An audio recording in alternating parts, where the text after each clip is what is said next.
ბიტკოინი 90,000 გაცდა. თურმე ამერიკის პრეზიდენტთან ვახშამზე მოხვედრა არც თუ ის ერთული ყოფილა. ჩრდილოეთ კორეელი ჰაკერული დაჯგუფების 3 წლის წინ Axie Infinity-დან მოიპარეს და 650 მილიონის რაოდენობის. თუმცა არ ეყოთ, ბიტკოინი არის ისეთი აქტივი, რომელსაც არ აქვს მნიშვნელობა დღეს რა ფასი აქვს რა. პოზიტიური ნიუსები გვაქვს ბევრი, ხო?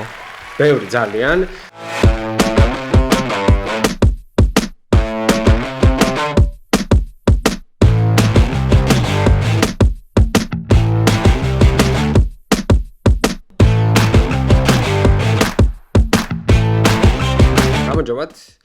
მე ვარ თემო, ეს არის გიორგი და გაგაცნობთ ბოლო კვირის განმავლობაში მომხდარ მნიშვნელოვან მოვლენებს კრიპტო სამყაროში. პოზიტიური ნიუსები გვაქვს ბევრი, ხო?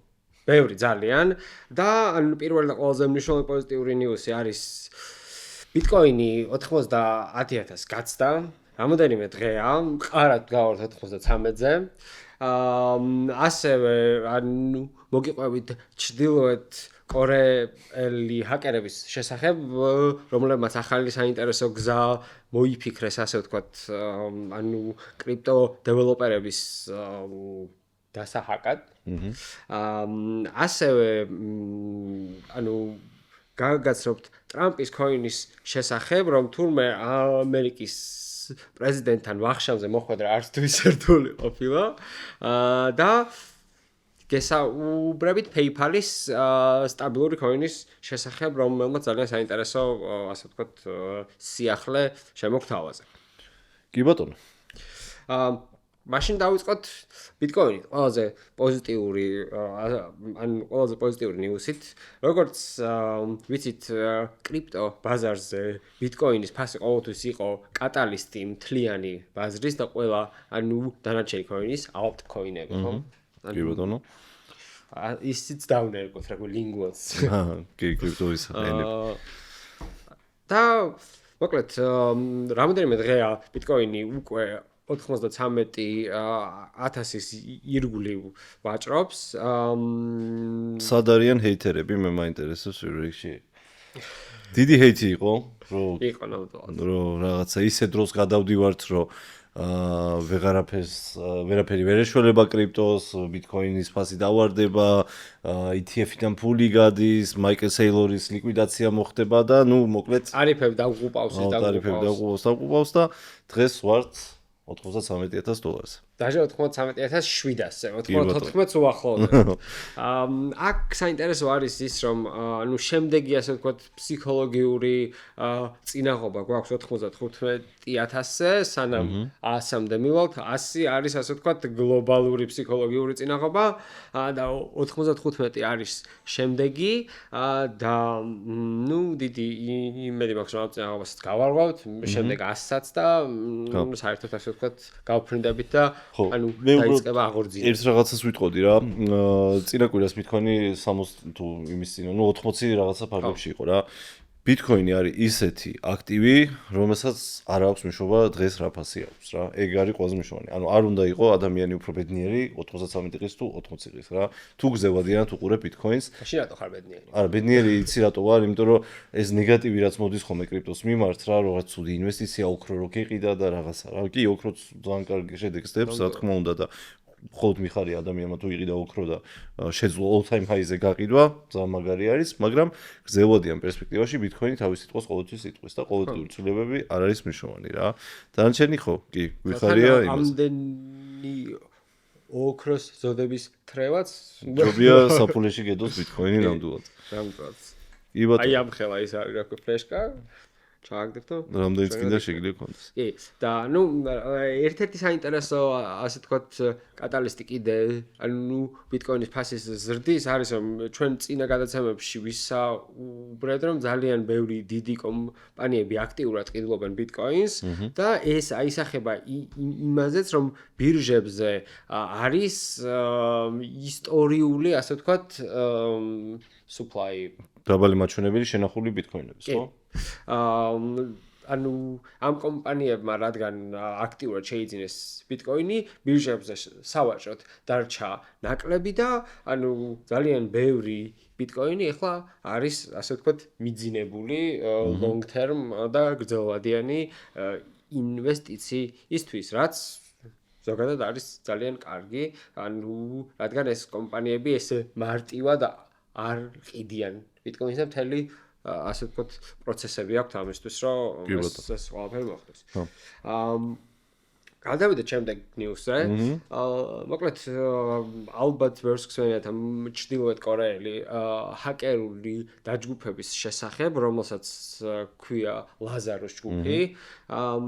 ეს ხალხი პასუხისმგებელი არის, ჯერ 3 წლის წინ იყო დაახლოებით Axie Infinity-დან მოიპარეს დაახლოებით 650 მილიონის რაოდენობის. თუმცა არ ეყოთ.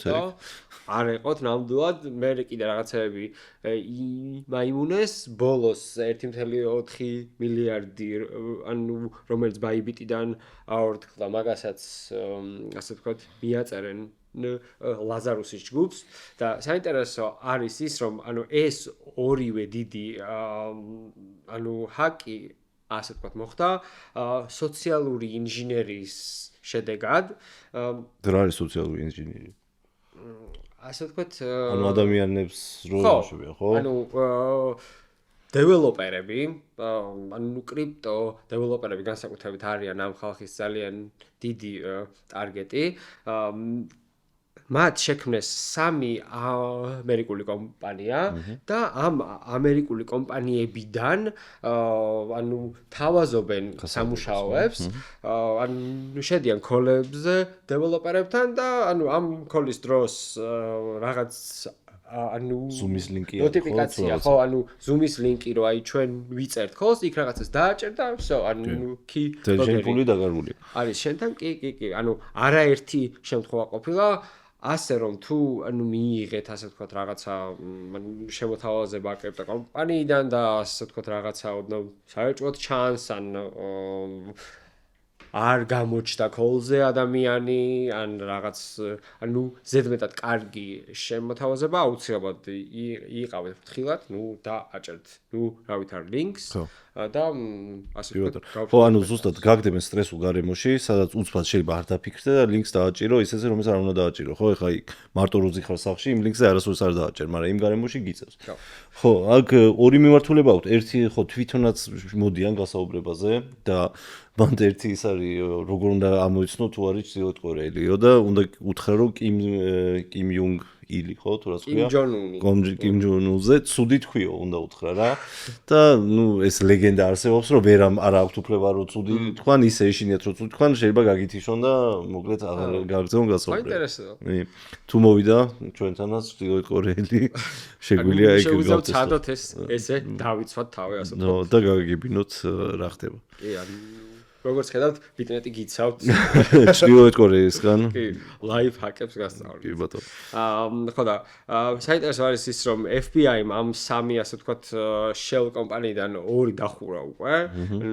მიაგნეს და იმედი გვაქვს რომ ეს ამას დახურავენ და იმედი გვაქვს რომ ეს ლაზაროს ჯგუფი ასე ვთქვათ ვეღარ დააზიანებს კრიპტოს რეპუტაციას, რადგან ყველა ესეთი დიდი ჰაკის შემდეგ ხალხი კარგავს ასე ვთქვათ გარკვეულადერობა ნდობას რომ მაინც ასე ვთქვათ სარისკოა ის არის რომ ავიღოთ რეალურად ტრადიციულ ვალუტაში რამდენი სქემი ყოფილა გინდაც ის თერანოსი აიღე რამდენი მილიარდიანი სქემი იყო ხო რავი მაგის გარდა რამდენი კიდე ის მარტინ შკრელის hedge fund-ი რა ვიცი მოკლედ ესე სტატისტიკურად გაცილებით მეტია, მაგრამ რადგან კრიპტო ჯერჯერობით არის ახალი, არის გაცილებით პატარა სფერო, მაგით უფრო ჩანს და ასე ვთქვათ, იმდენად დაფუძნებული ჯერ კიდევ არ არის ფართო მასებში როგორც დოლარი. შემდეგი საინტერესო თემა, ისე პოზიტივი. კი, ჭამას. ტრამპთან ვახშამზე რა სიტყვა ხორგინდა. შეიძლება იცი? ხო. სადიქ ფლორიდაში მარალაგოს თუ რა ქვია, იქ ხდება თავის ის რო აქვს რაღაცა დიდი სასტუმრო თუ რაღაცა ხალხური მადრო ხდება. არ ვიცი, მაგრამ ესეთი მარტივი თუ იქნებოდა, ესე იგი, უნდა გეყიდათ ძალიან ბევრი ტრამპის კოინი. 220 ტოპ 222 ჰოლდერი არის, ხო? ხო. კაი ბევრია, დიდი დინერი გამოდის. ხო, საკმაოდ, მაგრამ როგორ სამყაროში ნომერ პირველი ისი ვინ არის? ჯასტინ სანი. ჯასტინ სანი არის ტრონის ფაუნდერი, ანუ USDT ტრონზე, ვისაც ზახშირად გამოვიყენებთ საქართველოში, იმ კომპანიის დამფუძნებელი. ასევე საინტერესო ჯასტინ სანზე არის ის, რომ 6 მილიონად იყიდა ეს რა ქვია არტ ანუ ასე ვთქვათ ინსტალაცია, რომელიც იყო ბანანი და მე ის ბანანი შეჭამა ლაივში. აი ეს ბანანი ხო? ხო, ნუ ცოტა გიჟი ტიპი არის ჯასტინი და ხო. და მიდის დინაზე. ხო, ნუ გახსოვს ტრამპს NFT კოლექციას ჰქონდა და კიდე აქვს, იქაც იგივე utility, ანუ იგივე შეპირება იყო, ვისაც ყველაზე მეტი აქვს ის მოვა დინერზე. ამ შემთხვევაშიც დინერზე ეპატიჟება ტრამპი თავისი top holder-ებს coin-ის და სხვათა შორის ძალიან პოზიტიურად იმოქმედა ბაზარ, ანუ ამ coin-ზე თვითონ ტრამპის შეპირება. ეგრევე, ხო, რავი, თან კარგად აიწია 25% თუ რაღაც. მოკლედ ტრამპი კრიპტო სამყაროში ისევ პოპულარული რჩება და მოთხოვნა იმაზე რომ ტრამპთან ერთად დინერზე მიხვიდე კიდე არის სამწუხაროდ არ დამითვლია რამდენი coin-ი უნდა კონდეს რომ მიხვიდე მაგრამ ალბათ ყველაზე ანუ ძვირი ვახშამი გამოვა აუცილებლად რაც ამ ხალხს ქონია ხო? კი ყველაზე ძვირი გამოვა და ხო ყველაზე შედეგიანი არ ვიცი. ნუ ფოტო ტრამპთან ალბათ ნუ მაგარი შანსია რომ კონდეს ამერიკის პრეზიდენტთან. თუ გიღის მაგაში ფულის გადახდა შეგიძლიათ შეიძინოთ ტრამპ coin-ი მათ შორის ბიტნეტზე. და თქვენს მოხვდებით დინერზე. ნამდვილად. მოკლედ ესეთი ამ ვები შემდეგი საინტერესო თემა PayPal-ის შესახებ ყველას ხსმენიათ, რომელიც არის ილონ მასკის მიერ დაფუძნებული საგადახდო სისტემა, რომელიც ძალიან განვითარდა. ეხა ილონ მასკის ან PayPal-თან საერთო აღარ აქვს არაფერი, მაგრამ PayPal-მა გამოუშვა თავისი სტაბილური coin-ი PYUSD. შარშან გამოუშვა, ხო უკვე მე მგონი. მე მგონი ცოტა კიდე უფრო მეტი ხანი არის გასული, კი. ანუ მოკლედ ძალიან დიდი ხანი უნდათ გამოშვება, ეგ ანუ თანამედროვედ ვიცი, დიდი ხანი ქონდა საუბარი და ნუ ეხლა შემოვიდა ეს ასე ვთქვათ ტენდენცია, რომ ეს ფინანსური, ანუ იმანი ინსტიტუციები, როგორც არის Revolut-ი, PayPal-ი, ბანკები და ბევრი სხვა ესეთი. ანუ ასე შემდეგ, ძალიან ბევრი ცდილობს კრიპტოს დანერგვას თავისთან, ანუ Revolut-ს თავისი საფულე აქვს, მაგალითად PayPal-ს თავისი სტაბილური coin-ი აქვს და ზაფხულიდან ანუ PYUSD-ის holder-ებს შეეძლებათ, რომ ანუ თავიანთ ტოკენზე მიიღონ 3.7% სარგებელი. ანუ დეპოზიტი, რეალურად როგორც ბანკში დოლარზე იღებ დეპოზიტს, თუ გექნებათ ეს სტაბილური coin-ი, თქვენს მიიღებთ სტაბილურად 3.7%-ს და შეიძლება სტეიკინგიც არ დაგჭირდეს თუ დაგჭირდება. ჯერჯერობით ანუ არა, ჩვეულებრივი დეპოზიტი გამოვა, ნუ ხო იცი base-ზე როგორ არის USDC-ის შემთხვევაში. უბრალოდ base-ზე რო გაქვს USDC, ავტომატურად გერიცხება ისა პროცენტი. სხვა შორის. ანუ ძალიან საინტერესო რაღაცა ხდება ზოგადად კრიპტო სამყაროში და არა მარტო კრიპტო სამყაროში, იმიტომ ეს უკვე ყველა ადამიანს საინტერესოა ხა. წარმოვიდგინეთ დღეს გიდევთ ბანკში ფული, ხო? დოლარი თქვა თუ გიდევთ, არ ვიცი ხა დღეს რა სიხდის საქართველოში წამყვანი ბანკი, მაგრამ ნუ ძალიან დაბალი პროცენტზე მეც მეეჭვება დოლარში რო იხდიდნენ. ძალიან ხო, ნუ რაღაცა პირობებია და ასე შემდეგ, ასე შემდეგ. ამ შემთხვევაში თქვენ შეგიძლიათ რეალურად ეს დოლარი აიღოთ, გადმოიტანოთ ბლოკჩეინზე და გექნებ ეს დოლარი ერთ-ერთში დარჩება დოლარი, იმიტომ ამის უკან დგას ძალიან დიდი კომპანია Circle, რომელიც ამერიკულ ბირჟაზე გადის ეხა და 6 მილიარდად აფასებენ და ამაზეც გქონდა რამოდენიმე კვირის წინ საუბარი და თქვენ რეალურად მიიღებთ სარგებელს ეს ძალიან მარტივად და ნებისმიერ დროს შეგიძლიათ ეს ფული აიღოთ, გადაიტანოთ, გადმოიტანოთ, რაც გინდათ ის გააკეთოთ, რომ და არავისზე არ ხართ დამოკიდებული. მეტი რა გააკეთოს კრიპტო სამყარო.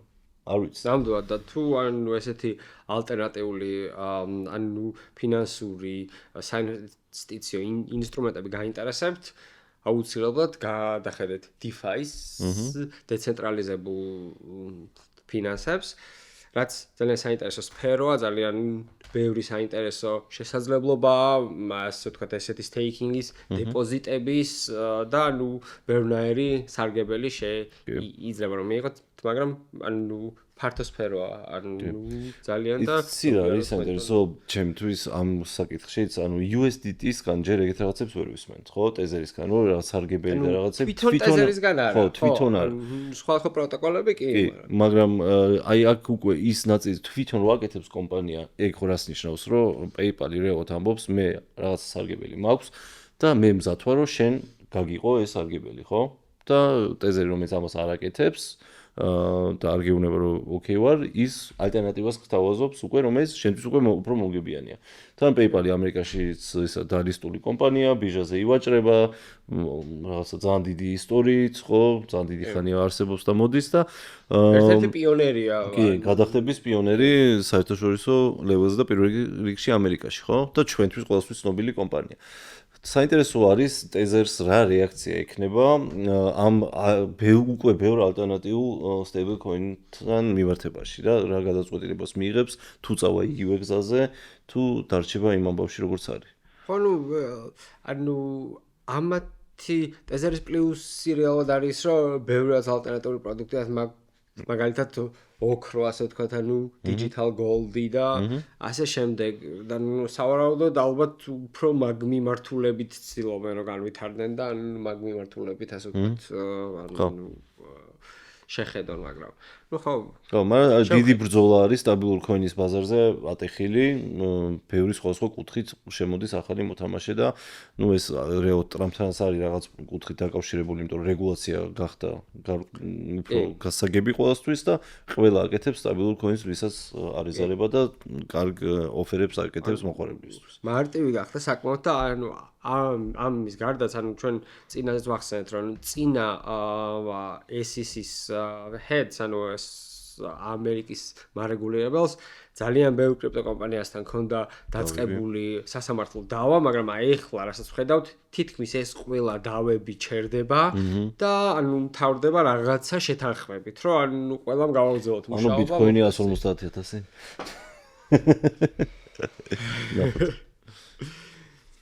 იმედია. იცი რა იყო კიდე საინტერესო ამ კონკრეტულ კვირაში altcoin-ებმაც ძალიან კაი შედეგები დადეს. რაც არ იყო ესეთი მოსალოდნელი, ხო? იმიტომ რომ ძალიან კრიზისულ მდგომარეობაში ვიყავით თითქოს. ზოგადადაც ეს ბიტკოინის ზრდაც არ იყო მოსალოდნელი, რადგან ანუ ტარიფების მხრივ დაძაბულობა ჯერ კიდევ იყო, ანუ ბევრი ნეგატიური რაღაც ხდებოდა, მაგრამ უცბად მოხდა და ანუ როგორც თქვით, ბიტკოინი კატალისტია და მე ყველაფერი ნელ-ნელა გაყვარა. ანუ აი როგორც ვხედავთ ხოლმე, ჯერ ბიტკოინი ადის, ჩერდება და მერე მიყვება ხოლმე ყველაფერი დანარჩენი. და რა ვიცი, ძირითადად ეს თავარი ანუ მოწინავე აქტივები რაც არის top 20 coin-ი, აქედან უმეტესობა ბიტნეტზე არის დარესტული, ანუ შეგიძლიათ ანუ შეხედოთ, განიხილოთ, ანუ თუ ყველაფერი კარგად წავიდა, ძალიან საინტერესო დრო იქნება კრიპტო ინვესტორებისთვის ნამდვილად, რადგან ეს ციკლი წინასთან შედარებით საკმაოდ უნიკალური და განსხვავებული არის, ანუ ყველაფერი რაღაც სხვანაირად ხდება, მაშინ როცა წინა სამ ციკლში ყველაფერი ერთნაირად მიდიოდა თავიდან ბოლომდე და ხო, მოკლედ, იმედი გვაქვს რომ ეს საინტერესო დრო, ანუ გაგრძელდება და განვითარდება და ახალ სიახლეებს მოგვიტანს. კი ბატონო, ეგ არის მეგონი ამ კვირისთვის, დიდი მადლობა ყურადღებისთვის და მომავალ კვირაში დაგიბრუნდებით. მადლობა.